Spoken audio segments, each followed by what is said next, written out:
Bonjour à tous, ici donc Jérémy Gauthier, je reviens vous faire une vidéo sur la bourse et je viens vous proposer 2 conseils boursiers pour gagner plus.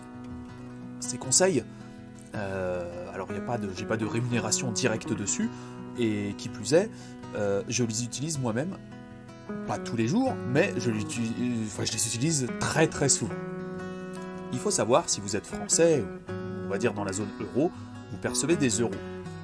Quand vous voulez acheter un produit financier, une action par exemple en dollars, vous pouvez aussi, alors vous allez acheter l'action, mais il faut savoir, la plupart des brokers vous convertissent automatiquement, quand vous achetez votre action en dollars, vous convertissent automatiquement en dollars. Et c'est pas toujours avantageux.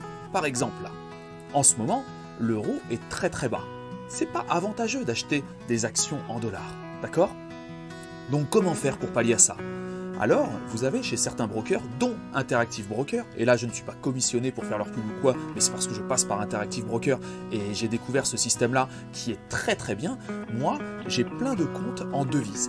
C'est-à-dire que j'ai pas que des euros, j'ai un compte en dollars, j'ai un compte en dollars hongkongais, j'ai un compte en couronne suédoise, j'ai un compte aussi en dollars australiens, un compte en yens japonais, nanana. D'accord. Il faut savoir, avec Interactive Broker, vous pouvez faire du débit argent. Qu'est-ce que c'est le débit argent? Tout le monde connaît, enfin ceux qui sont dans la bourse, c'est vous empruntez. Parfois, il est plus rentable finalement. Donc vous avez, par exemple, vous vouliez acheter pour 2000 € d'actions dans une société américaine en dollars. Le problème, c'est que l'euro est très très bas. Donc acheter des actions en dollars, c'est pas très avantageux parce que vous perdez sur le monétaire au niveau du forex. D'accord? Donc, vous laissez vos dollars vous laissez vos euros sur votre compte en euros et vous empruntez des dollars sur votre compte en dollars. En fait, il s'avère, là, emprunter du dollar, là, par exemple chez Interactive Broker, mais chez DeGiro c'est à peu près pareil, c'est 1,25% annuel. Mais, au niveau du taux de change, alors à condition évidemment que l'euro ne continue pas de baisser, mais si vous faites en même temps une prévision que l'euro va remonter, il est beaucoup plus intéressant vous laissez vos euros sur votre compte en euros, vous empruntez des dollars, et une fois que l'euro a remonté, vous remboursez finalement les dollars en euros, mais avec un taux de change qui est plus favorable. Faites très attention à ça. Avec cette technique, vous pouvez faire double gain. Dans le sens où vous achetez une super action et ça va monter, mais en plus, vu que vous l'avez pris finalement à crédit, vous aviez l'argent. Mais le but était de ne pas, surtout pas dépenser vos euros parce que le taux de change était favorable, mais vous avez emprunté des dollars. Et il faut savoir, par exemple, chez Interactive Broker, c'est bien votre compte libellé en dollars qui est débiteur. Donc c'est pas le compte libellé en euros. Vous voyez? Donc après, pour rembourser finalement votre prêt en dollars, vous envoyez vos 2000 €, ou alors un peu moins d'ailleurs, ça sera peut-être, je sais pas, 1900 € parce que vous aurez gagné sur le taux de change. Identique quand vous percevez les dividendes. Quand vous percevez les dividendes de sociétés étrangères en dollars australiens, en dollars hongkongais ou ce que vous voulez, le mieux, ce n'est pas d'avoir uniquement un compte en euros, c'est que les dividendes arrivent directement sur vos comptes en devises étrangères, et vous les échangez en euros si vous voulez les échanger, mais vous faites bien attention au taux de change et au niveau du forex, parce que même vous pouvez faire coup double, ou même coup moins, vous voyez, dans le sens où si vos dividendes, par exemple vous aviez des dollars, mais par exemple l'euro est devenu extrêmement fort, c'est pas rentable que les dividendes arrivent directement sur vos euros. Il faut attendre que l'euro baisse pour après reconvertir vos dividendes en euros, à condition que vous ne vouliez pas évidemment les réinvestir directement en dollars ou quoi que ce soit. Après, ce qui est intéressant aussi, c'est que quand vous êtes en débit argent, donc vous avez emprunté des dollars, et il faut savoir que si pendant le temps où vous avez emprunté vos dollars, vous percevez des dividendes, ces dividendes arrivent en dollars et vont directement rembourser le débit argent, mais directement en dollars, sans passer par le taux de change en euros qui est mauvais. Donc en fait, ça fait coup double. Vous comprenez? Ne négligez surtout pas les taux de change et le forex quand vous faites des investissements sur des valeurs étrangères, dans des devises étrangères. Et ça, mais même à l'intérieur de l'Europe, quand vous achetez en couronne suédoise, sur les marchés norvégiens ou ce que vous voulez, faites toujours attention à ça. Vous pouvez gagner beaucoup. Hein. Là, on parle quand même de variations parfois de 5-10%. C'est beaucoup tout ça. Il ne faut pas le négliger. Surtout que quand vous achetez vos actions avec un taux de change qui est favorable, avec cette technique de débit argent, hein, donc c'est finalement de prêt, au niveau de votre broker, quand vous faites ça, tous vos dividendes, vu que vous avez pu acheter plus d'actions finalement grâce au monétaire, bah, vous toucherez toujours un rendement. Vous avez augmenté votre rendement annuel, ou vous voyez, ou si vous êtes placé sur 20 ans, ça fait beaucoup d'argent. Il ne faut pas négliger ça. J'ai un deuxième conseil que j'utilise aussi. Là, et alors là, on rentre encore dans le débit argent, les effets de levier.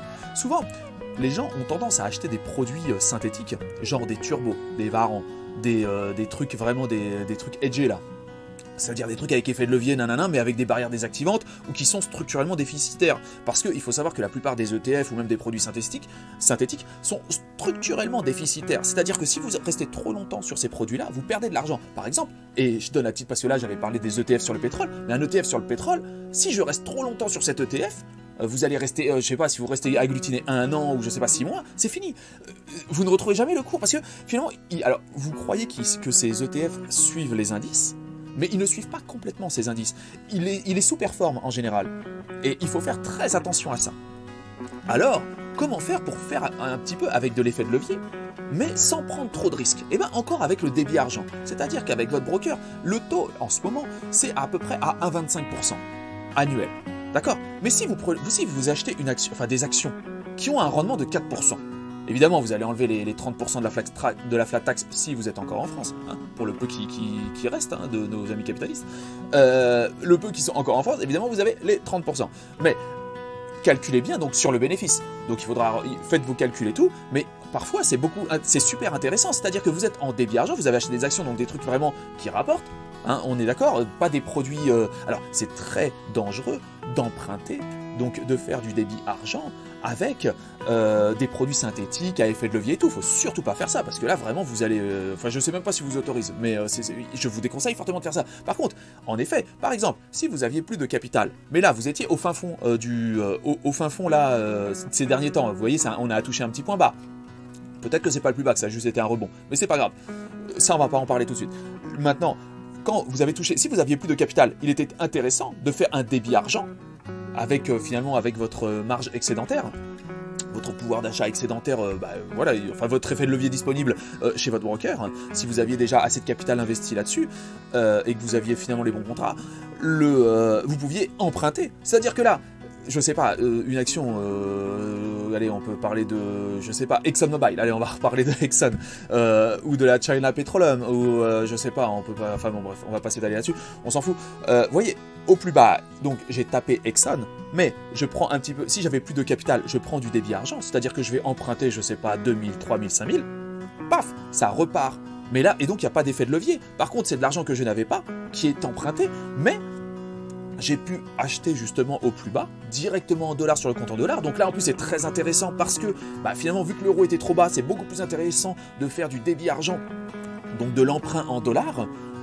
Et ça vous permet d'acheter au plus bas, mais surtout, à savoir, donc même si vous restez agglutiné avec cet emprunt, ce qu'il faut savoir, parce que là, vous empruntez pas pour acheter une bagnole ou quoi que ce soit, là vous empruntez pour acheter de l'actif. Donc cet actif rapporte la bagnole, elle vous rapportera jamais rien. Ça, bon, vous avez tous lu Monsieur Kiyosaki, vous avez tous lu, bref, les maîtres de l'investissement.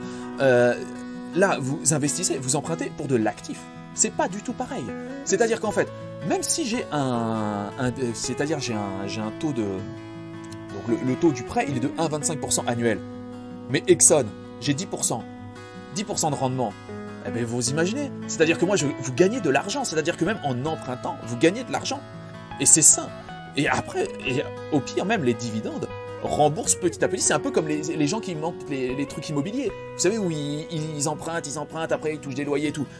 Le capitalisme fonctionne exactement, d'ailleurs, si vous voulez, c'est vraiment très très similaire. Seulement, il y a beaucoup moins de risques dans notre domaine, je pense. Et donc, ça vous permet d'investir au plus bas et de toucher des rendements qui sont là. Vous voyez? Donc évidemment, alors attention, ceci étant, je maintiens aussi pour l'AMF et tout ça, ce que je raconte là, c'est, alors, ça marche, mais il peut y avoir aussi un effet de retour, c'est-à-dire que si ça continue à se casser la gueule, que la société coule, et qu'il n'y a plus de rendement, il n'y a plus... Et alors attention, parce que quand vous êtes en débit argent, si votre capital baisse trop, il faut le savoir, là, il faut faire très attention à ça, parce que si finalement la valeur de vos actifs qui servaient de gage à l'emprunt baissait trop, et c'est pour ça qu'on a vu des gens qui ont vendu l'or à un moment, qui ont tout liquidé, parce que les gens étaient trop placés à crédit, et vu que votre marge de maintien elle baisse, ça, tac, vous allez recevoir un appel de marge.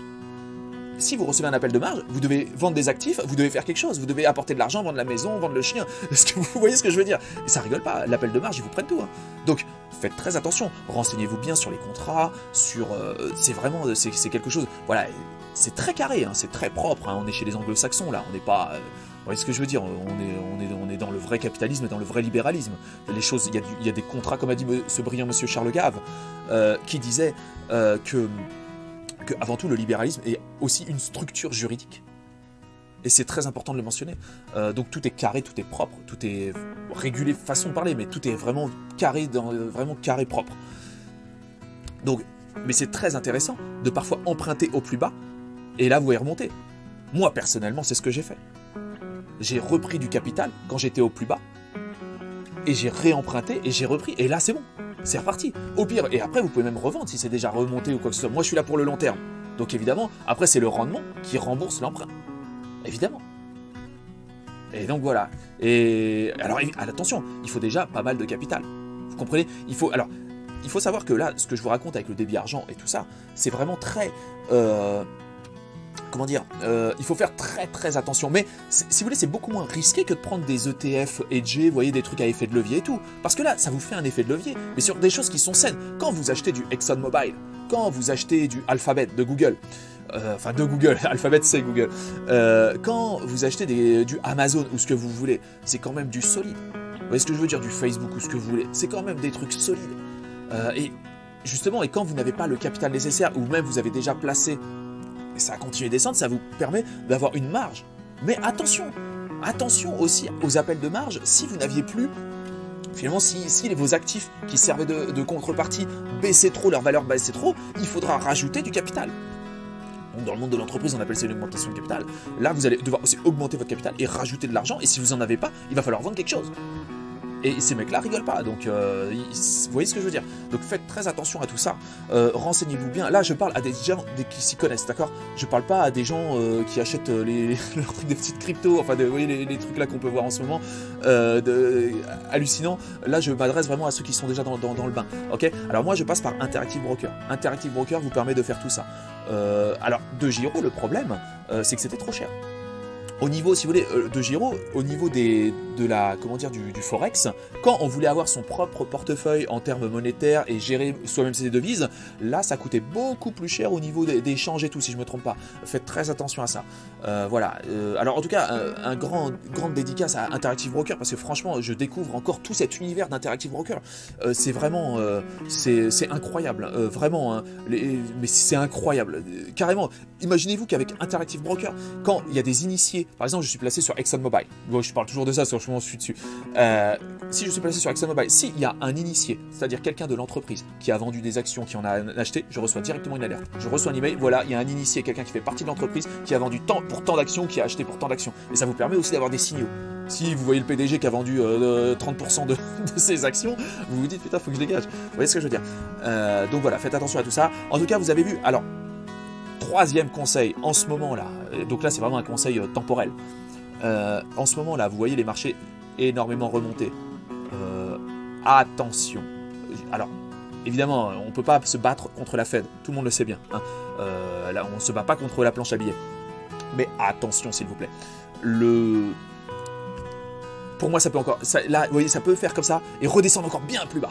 D'accord? Donc là, c'est clair, tout le monde s'est gavé, ok, on le sait tous, tout le monde s'est gavé. Hein, tout le monde s'est gavé. Là, mais ça peut là on voit que ça monte, c'est l'euphorie, les gens pensent à racheter et tout. Attention, les achats ont déjà été faits. On s'est déjà tous placés.